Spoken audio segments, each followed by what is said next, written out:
진단비 분쟁 유형 중에서 주치 면담을 통한 지급 거절 사례, 그거에 대해서 한번 살펴보겠습니다. 뇌졸중 진단비 청구를 위해서 이제 서류를 접수하시게 되면 뭐 그대로 보상 처리가 이제 되거나 아니면 서류 자체가 보상 대상이 아니다 이런 의견으로 지급이 아예 거부되는 이런 경우도 있지만 뭐 현장 심사자가 배치돼서 추가 절차를 진행하는 사례들이 있는데 이 현장 심사자 배치가 되면은 뭐 각종 이제 병원에서 발행되는 의료 기록들을 수집하게 되고 그 다음에 영상을 뭐 CD나 DVD 형태로 이제 확보해서 기초 자료를 확인하게 됩니다. 이런 자료를 통해서 이제 보험사 내부적인 판단을 하는 경우도 있지만 뭐 다른 병원의 의료자문을 구하는 방식으로 진행을 하거나 뭐 주치의를 찾아가서 면담해서 소견서를 받는 형태 뭐 이런 방식들로 진행이 되는 사례들이 있습니다.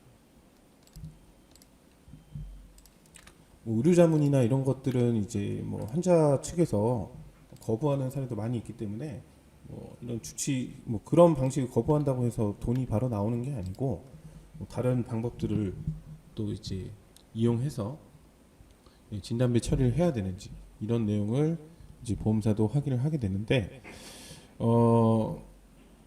이 사례는 주치 면담을 통해서 소견서를 확보하고 지급을 거절한 사례입니다. 내용을 한번 살펴보면 손해경색증 이렇게 이제 진단서가 돼 있고 그 다음에 여기 최종 진단이 아니라 임상적 추정으로 이렇게 기록이 돼 있습니다. 뭐 이 서류 자체만을 문제 삼는 것도 가능하지만 이 사례 같은 경우는 현장 심사를 진행을 해서 이제 최종 거절이 됐는데 의사 이제 의견은 두통으로 내원해서 이제 뇌경색으로 외래 약물 치료 중이다. 뭐 이렇게 돼 있습니다. 뭐 진단서상의 문제는 뭐 최종 진단 표기가 안 돼 있는 거 말고는 뭐 뇌졸중 진단비 대상에 해당하는 코드도 있고 그 다음에 병명에 뭐 뇌경색증이라는 병명도 있기 때문에 이거를 그냥 뭐 문제가 있다 이렇게 인지하는 사람들은 드물죠. 그리고 뭐 저희 같은 손해사정사나 이제 이런 실무를 해본 사람은 진단서는 별로 큰 의미가 없기 때문에 판독 결과가 어떻게 돼 있는지 이런 것들이 굉장히 중요합니다. 이분 같은 경우에는 초기 병원에서 이제 영상 검사를 했고 대학병원에 추가로 뭐 신경과 전문의한테 이제 내원을 하신 분인데 여기 판독 소견에 보면은 크로닉 임팍션 해서 만성 뇌경색이 있고 MRA 상으로는 뭐 특별하게 뭐 발견되는 관찰되는 소견이 없다 뭐 이런 식으로 일단은 되어 있습니다. 그래서 이 내용을 보고 보험사도 이 만성 뇌경색 같은 경우는 I63 코드가 아니라 뭐 다른 코드 적용이 가능하다. 뭐 이런 주장으로 인해서 뭐 지금까지 뭐 앞으로도 뭐 수십 년째 계속 분쟁이 이어져 오고 있는 유형인데 이런 내용들을 이제 처음 접하는 가입자들이 캐치하고 대응하기에는 쉽지 않은 게 사실입니다. 그래서 이런 진단이 있음에도 보험사는 이제 의사 면담을 진행을 한 거고요.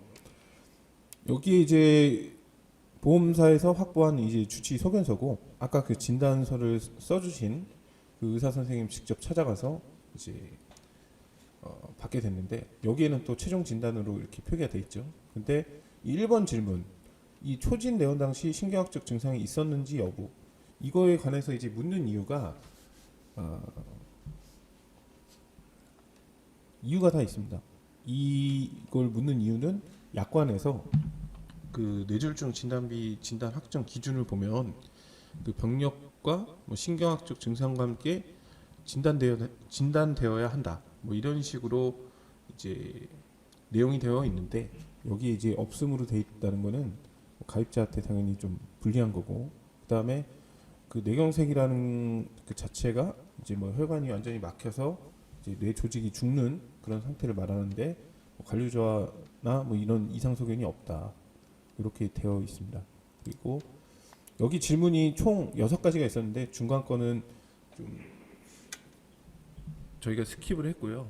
여기 6번 최종 이거에 대한 진단 소뇌경색증의 발병 시점이 밝혀지지 않아서 뇌경색증의 후유증에 해당하는 693으로 진단한다. I69.3 코드도 같은 코드입니다. 그래서 최종적으로 이 I69 코드는 뇌졸중 진단비 처리 대상이 아니기 때문에 지급 거절을 한 사례입니다. 이 케이스는 나중에 이제 저희가 개입해서 결론적으로는 지급 거절 후에 이제 손해배상사 선임을 하셔가지고 해결을 하긴 했지만 이런 근거 자료가 있었기 때문에 굉장히 이제 처리도 많이 지연이 됐고 해결도 굉장히 어려웠던 그런 케이스인데 이런 소견서가 당연히 없는 상태에서 분쟁이 시작되는 것이 가입자한테도 좋은 것입니다. 왜냐하면은 이런 자료들이 뭐 사례에 따라서는 끝까지 따라다니는 걸림돌이 될 수가 있고 이 사례의 경우에도 주치 자체가 뇌경색이 아니라고 하는데 뇌경색으로 처리할 수 없다 뭐 이런 주장을 했었기 때문에 그런 부분에 이런 자료들은 가입자한테 이제 불리한 자료가 되고 뭐 향후에 분쟁이나 전문가 선임 시에도 계속적으로 따라다니게 되는 걸림돌이 됩니다. 그래서 일반 분들이 진단서만 보고 이렇게 청구를 하시는 경우가 굉장히 많이 있기 때문에 이런 것들에 대한 내용을 뭐 이해하고 뭐 문제를 인지하면 좋겠지만 그런 인지는 현실적으로 하기가 좀 어렵기 때문에 이 서류 접수를 하고 나서 뭔가의 추가 절차가 진행된다. 이런 것들은 다 대부분 이유가 있거든요. 뭐 비용도 들어가고 지급을 했을 때 그 지연된 기간에 이자도 처리해야 되는 보험사가 아무런 이유도 없이 뭐 돈을 막 팡팡 써가면서 이런 절차를 진행할 이유가 없습니다. 그렇기 때문에 이런 절차가 진행이 된다면 그 즉시 손해사정사나 뭐 다른 전문가 상담을 한번 받아보시길 바랍니다. 감사합니다.